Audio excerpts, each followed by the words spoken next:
Hello and welcome to It's Tea Time. I'm your host, Jonathan Sellers, and joined by my side is John Hartwell, the Director of Athletics for Troy University. And John, welcome this week. I know the football team went down to Mobile last Friday, took on South Alabama, and for the first time lost that in-state rival game to the Jags. Right, and first of all, let me say, how much we appreciate the travel on the road, because we had what I thought was a very good road crowd in Mobile, and played hard. We just couldn't get a whole lot of offense mustered in the first half. Drove the ball at the end of the first half, and the clock ran out on us before we could get off a field goal attempt when we were unsuccessful trying to punch it into the end zone. And credit to South Alabama. Joey Jones and his staff done a good job.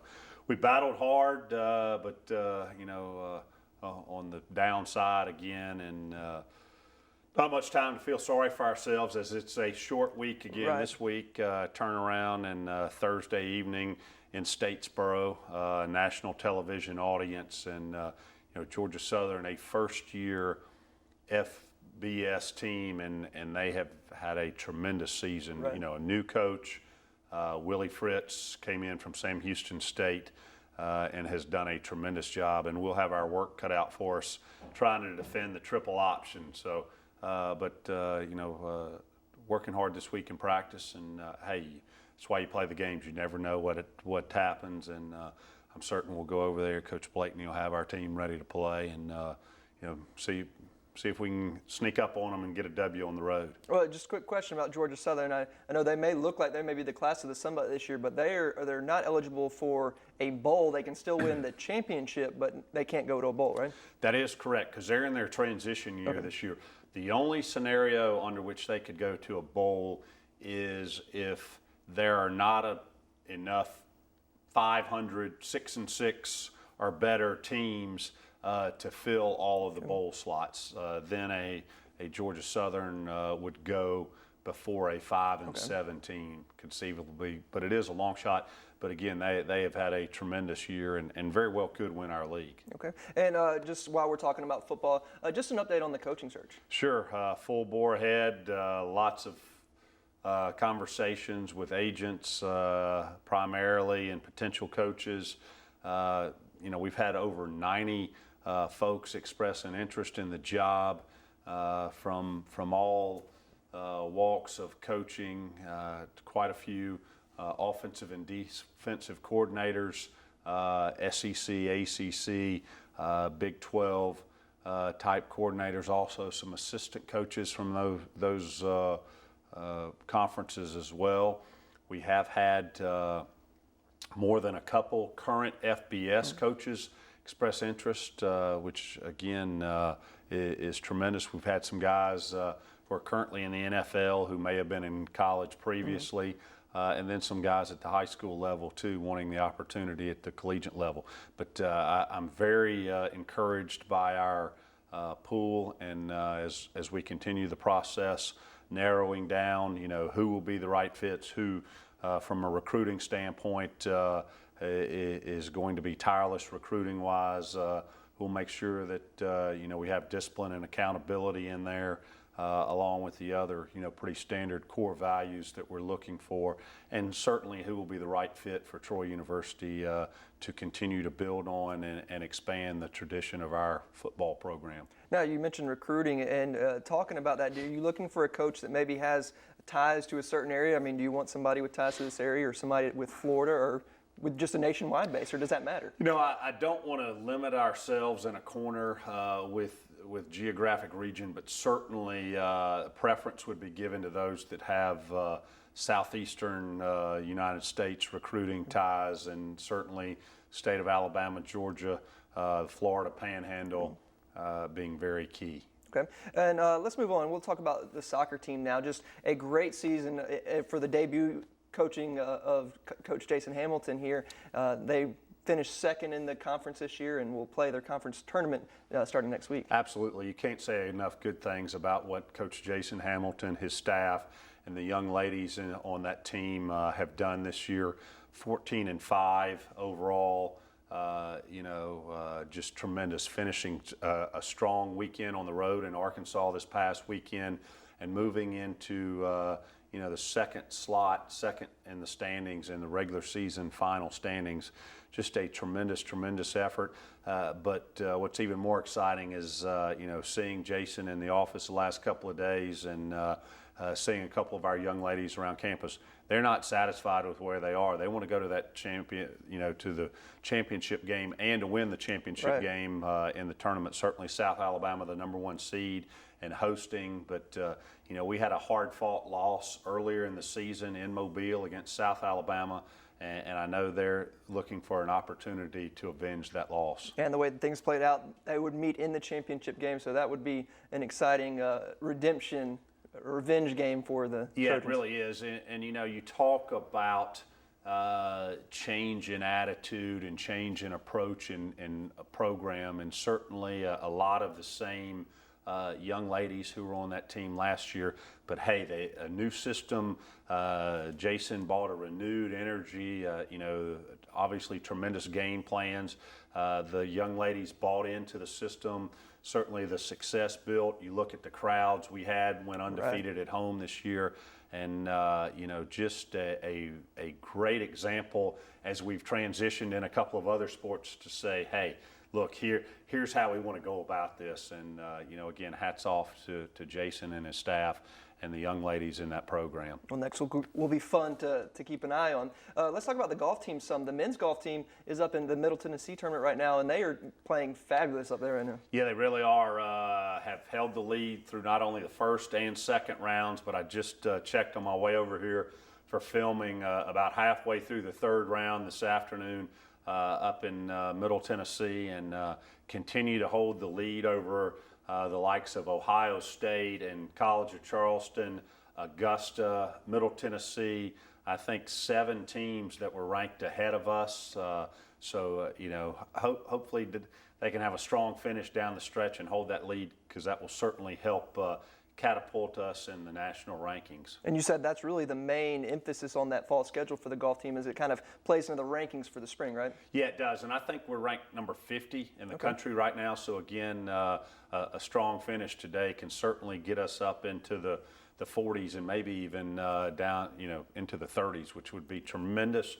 This is our final tournament of the fall season, and would be a tremendous finish to kind of catapult us into the spring schedule. Okay, and let's talk about basketball. It's coming up shortly. I know the season starts in just a few weeks, and both teams are ready. I know there was a Trojan Madness event where they had 3-point shooting, dunk contest, all that fun stuff for the students last week. Yeah, last Thursday night that event was held. Unfortunately, I had to be in Mobile for an alumni event the night before the South Alabama football game, but I understand they had a tremendous turnout from the students, and hopefully getting those students engaged in both our men's and women's basketball program, and lead to some strong attendance, as we're only about 2 weeks away from the start of those seasons. And both teams, in talking to our coaching staffs and watching a little bit of practice, both will be vastly improved over last year, and I think both have a very good opportunity to finish well into the upper half of the standings in our league this year.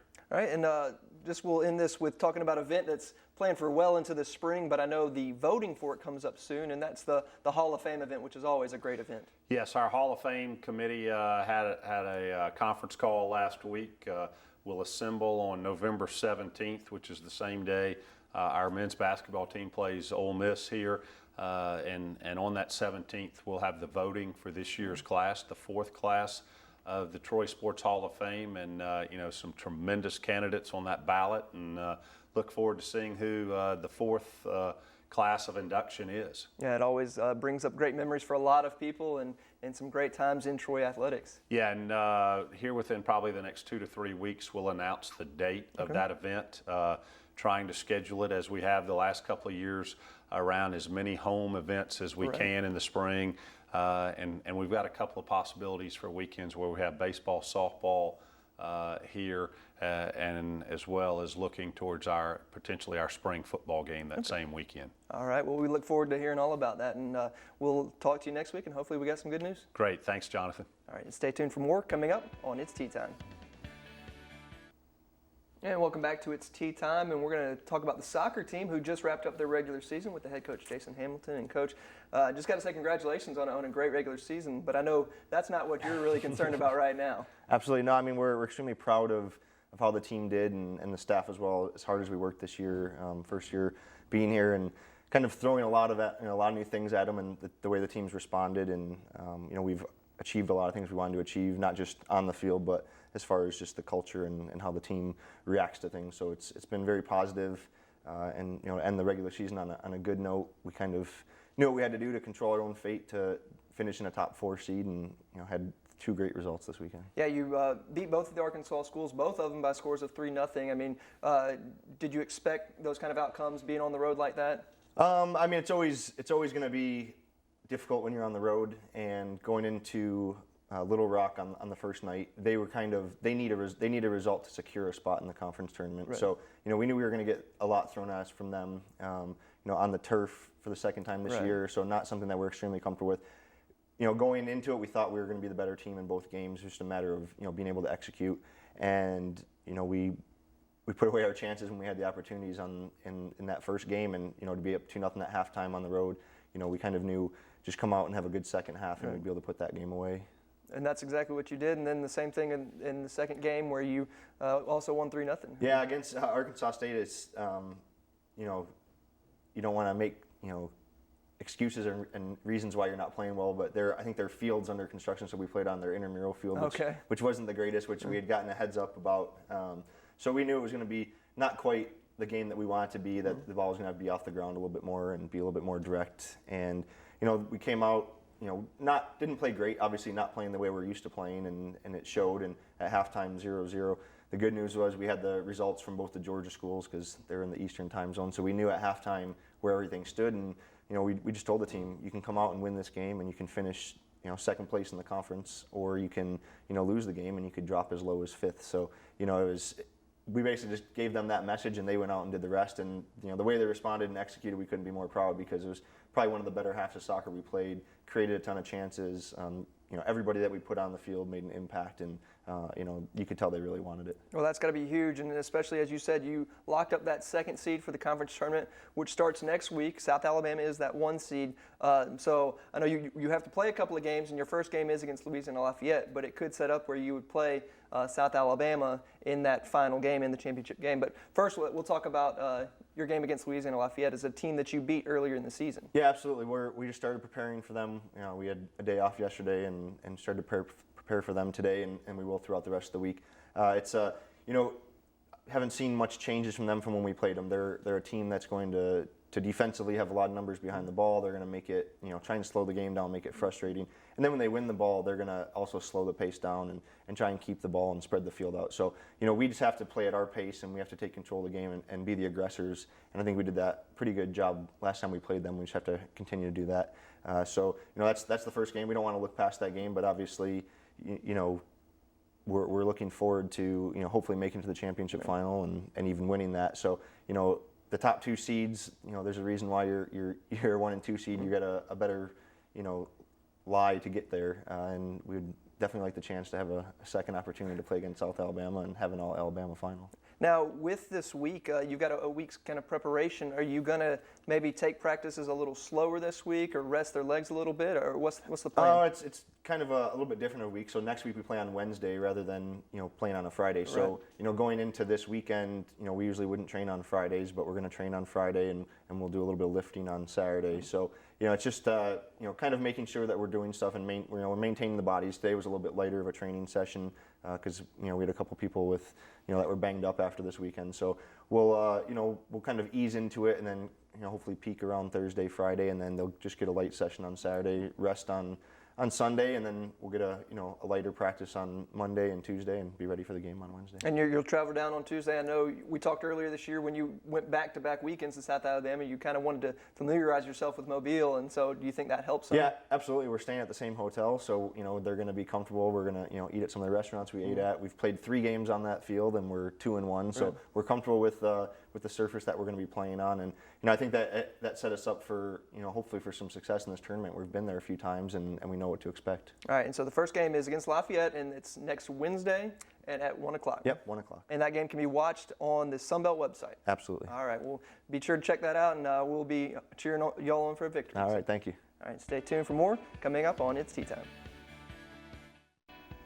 And welcome back to It's Tea Time, and we're here with Coach Elliott Blount of the cross-country team. They're in their final preparations for the conference championships, which are going to be run on Sunday. Yep. And I know y'all have kind of been off for a week as you competed just a couple weeks ago, and just doing some final tune-ups, getting ready, getting those lineups tightened down, and now you're running this weekend. This is it. We got our top 6 men, top 6 women. We're gonna go to USS Alabama down in Mobile and mix it up with the rest of the conference. So I think we're as prepared as we're gonna be. They are fit, now it's just a matter of showing up and being competitive on Sunday.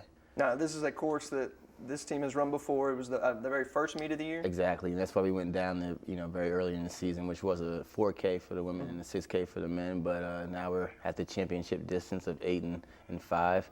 Okay, so it's go time. We're familiar with the course. It's a flat course. It'll be a fast race, and we can't be afraid to engage in that. Now, I mean, what are you going to tell your team when they get to that meet? I mean, is there any tips you give them, or just go out there and run? We have to be emotionally ready to go. Conference meets are always very emotional, and if we don't match the intensity that the other teams will bring, we're going to get a rude awakening. We're a young team, but we have the talent to do something, do better than we were last year as a goal. And the men shouldn't be too hard. Well, we were last year, so we're looking to improve on that, obviously. And the women have the potential to beat some of the mid-pack schools if we're running on all cylinders or hitting on all cylinders. So. Now, I know Julia Ostendorf has kind of led the way. Is she still the head? She had a little setback, about last week, a little knee injury, but she's full steam ahead now. And Julia and Michaela going to lead the charge for us on the women's side. We're looking for Dylan and Geezy and a couple of other guys like Cam McCutcheon to come in and really do some good things on the men's side. So it's going to be fun. If we don't come with emotion, and I think those guys, guys and girls are getting fired up, then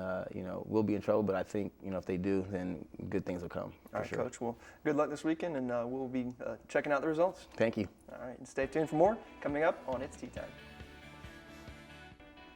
And welcome back to It's Tea Time, and now we're going to take a look at the volleyball team, and we're going to speak with head coach Sonny Kirkpatrick. And Sonny, another tough loss this weekend as you took on Georgia State. I know we've said that a lot, but another tight matchup where you had chances and just came out on the losing end. Yeah, it's kind of been our season. We've played a lot of really, really tight matches, and even though it was a 3-0 loss, to lose in extra points the first 2 games, we're just right there. We need to catch a little bit of a break, and I think once we can break the streak, we can get going in the right direction. So we're looking to look forward to it this weekend. Do you think it maybe has gotten in your players' heads a little bit, and maybe it's a mental thing right now, or is it certain plays just aren't going their way, or what is it? It's a little bit of everything. I mean, we work extremely hard in practice. Right. We do some really good things, and even in matches, our effort isn't in question. Right. So it's just coming through, and it's being a little bit more mentally strong, and that's stuff that not just us, but every athletic team has to be able to overcome. So again, once we get that first win, the pressure will be off, and then we'll be able to relax and kind of play like we can. Oh, and you've got that chance this weekend as you head for a long road trip. As you go up to Arkansas, you face Arkansas State, then Arkansas Little Rock. What do you know about those teams? Well, Arkansas State, we're up 2-0 and end up losing in 5 here at home, and that kind of was at the beginning of our slide. So, we match up really well with them. They're well coached. They've got some really good players, and we'll see how we've kind of changed and how they've changed since the last time we played. And Little Rock's the number 1 team in the conference. Had the opportunity to go 5 with them and lost game 4, 31-29. So we're right there. We just have to get a little push over the top. Unfortunately, on that one, our starting setter got injured really late in game 4, and our freshman came and did a nice job. It's just they made a couple more plays than we did when it came down to the end of it. So really, right now, it's just you're there. You've got everything. You just need the ball to bounce your way one time. Exactly. And if you think about it, 2 points is really 1 ball. Right. Because it's 1 point that we could score and 1 point that they wouldn't have scored.